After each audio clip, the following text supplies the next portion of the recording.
Hello, my name is Wesley Faulkner with Live World. I have a question about the Twitter presence and advertising.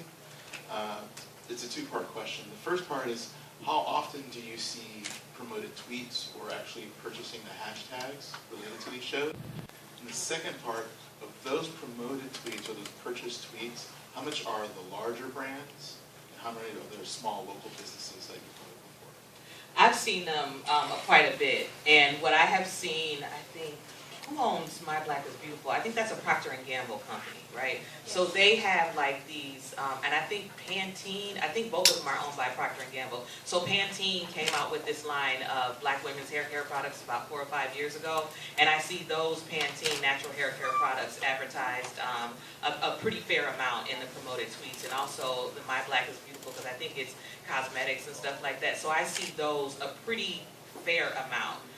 When a lot of these shows air. I never see any of those smaller mom and pop businesses, but they're in there. But in terms of like the black social TV audience, I've seen, like I said, My Black is Beautiful, Pantene.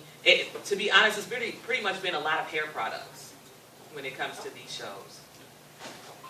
Hi, my name is Rachel Stars, who has something called Change the Ratio, and I love that the ratio is changing so much it's out by, despite some people saying that it's over. My question is born out of irritation from years of pushback, and there's lots of, we're seeing the power of coming up on Twitter, but there are still, there are people at the highest echelons of their own power, their entrenched power, who are the last people to be converted. So I actually am most interested in who's the worst right now? Like, who can we call out? Because there's a lot of power in this hashtag. I was seeing it all through my Twitter stream.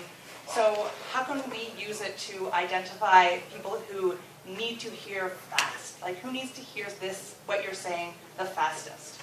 Like, which network is terrible? I don't want to put you on the spot calling people out, but I sort of want to call people out. Okay, well, I have several.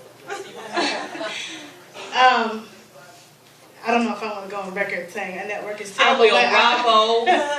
I like him, but Andy Cohen, because I think his Watch What Happened live show, and I know I'm probably going to get beat all the way up for this, but I feel like the Watch What Happened live show with a lot of the games that he does are really like a live version of kind of like mini minstrel shows of some of these memes come to life.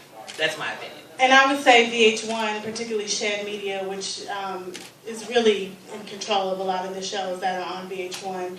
And I mean, VH1 has been in this reality television game for like a really, really long time. Like I said, dating back to like the early mid-2000s with like the Flavor of Love show. So I would definitely say of networks, VH1 for me, and like you said.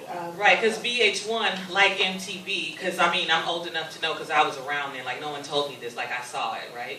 VH1 and MTV went from totally dismissing and ignoring the black audience and black celebrities and artists, except for like Michael Jackson, Whitney Houston, and Prince, right? So on VH1, we really didn't see ourselves there when they were actually playing videos. So they went from completely dismissing the black audience to now embracing the black audience, but in this really stereotypical and problematic way, right? And not only just on the screen, but like I said, with that Empire State and Booty Shakes promo, I mean, to me, that's one of the worst things that I've ever seen when it comes to a network promoting a show.